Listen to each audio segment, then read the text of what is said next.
السلام عليكم ورحمة الله وبركاته. أنا حمدي جد الله وأنت هنا بتتعلم إدارة.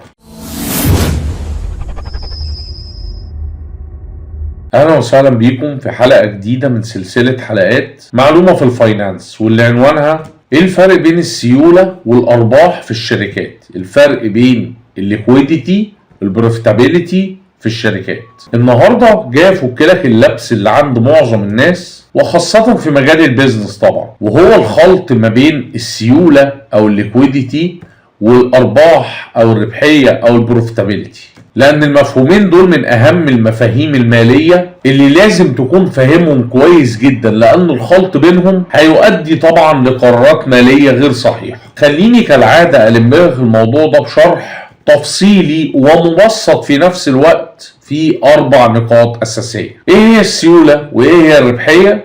إيه الفروق الرئيسية ما بين السيولة والربحية؟ 3 مثال عملي للتوضيح لشركة عندها أرباح ولكن ما عندهاش سيولة كافية، وشركة تانية عندها سيولة كافية ولكن ما بتحققش أرباح. وأخيرا إزاي أنت كشركة تحقق التوازن ما بين السيولة والربحية. نقول بسم الله ونبدأ. أولا نبدأ بتعريف كل واحد فيهم. 1 السيولة أو الليكويديتي، ودي تعني قدرة الشركة على إنها تسدد التزاماتها المالية قصيرة الأجل، زي دفع الرواتب، الإيجارات، وسداد الديون قصيرة الأجل. والليكويديتي دي بتقاس بمدى توافر النقد أو الفلوس أو الأصول القابلة للتحويل السريع لنقد أو فلوس، وده طبعا بدون خسائر كبيرة. طب مثال على الليكويديتي، لو انت شركة وعندك في الحساب البنكي بتاعك 100,000 جنيه، هنا انت بتمتلك سيولة جيدة لدفع الفواتير والمرتبات بتاعت العاملين مثلا، وهنا بنقول انك عندك سيولة ب100,000 جنيه. طب التعريف الثاني وهو الأرباح أو البروفيتابيليتي،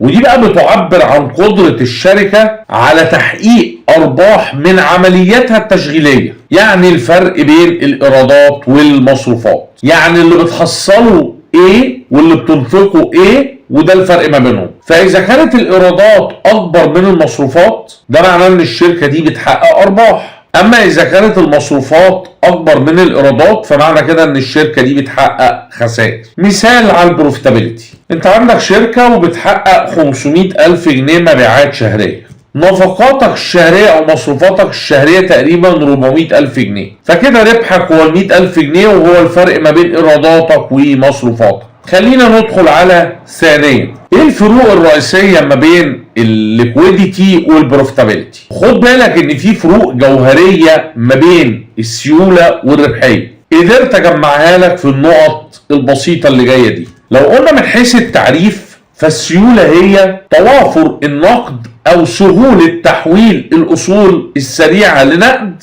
في خلال مدة قصيرة، وده لسداد الالتزامات قصيرة الاجل.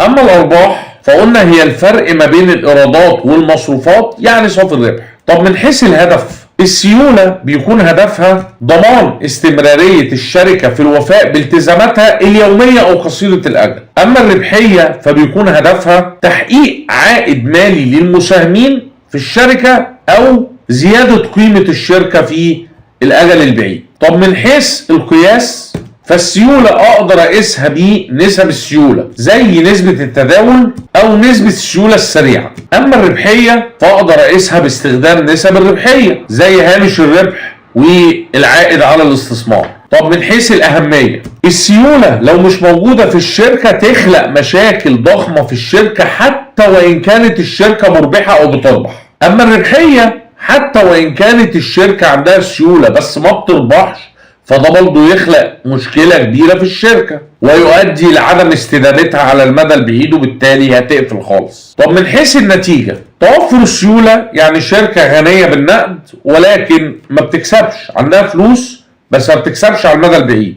أما الربحية قد تكون الشركة مربحة يعني بتكسب بس ما عندهاش سيولة كافية تغطي بيها التزاماتها اليومية، وبالتالي ده برضه نقص السيولة هيؤدي بيها إلى الإفلاس. وتعالى يا عزيزي ندخل على ثالثا وهي أمثلة عملية للتوضيح. شركة عندها أرباح ولكن ما عندهاش سيولة كافية، ودي شركة بتحقق أرباح كويس جدا ولكن عندها مثلا تأخر في تحصيل مستحقاتها من العملاء اللي هي بتبيع لهم آجل، او شركة عندها مخزون كبير ولكن ما تقدرش تبيعه وتسيله لفلوس بسرعة.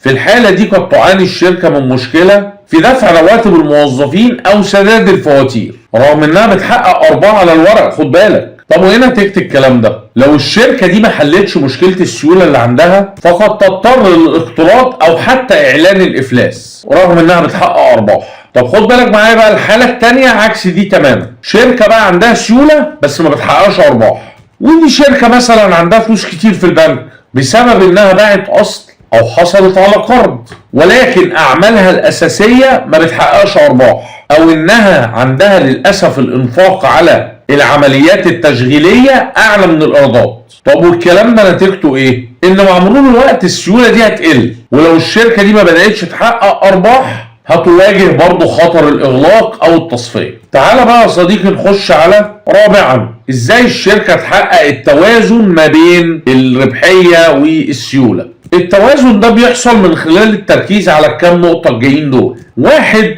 إدارة رأس المال العامل بفعالية وتقليل الفجوة ما بين المدفوعات والمتحصلات. يعني ما تبقاش مثلا بتحصل 100,000 جنيه وبتصرف 200,000 جنيه، ده أمر مش منطقي. اتنين، تسريع تحصيل الديون من العملاء، وده مثلا من خلال تقديم خصومات للسداد المبكر أو فرض غرامات على التأخير. تلاتة، إدارة المخزون بكفاءة، زي إنك تقلل من التخزين الزايد وتزود سرعة دوران المخزون عندك. أربعة، التخطيط الجيد للتدفقات النقدية، ولازم تتأكد دايما من توافر سيولة كافية لتغطية الالتزامات بدون ما تأثر على سير العمليات.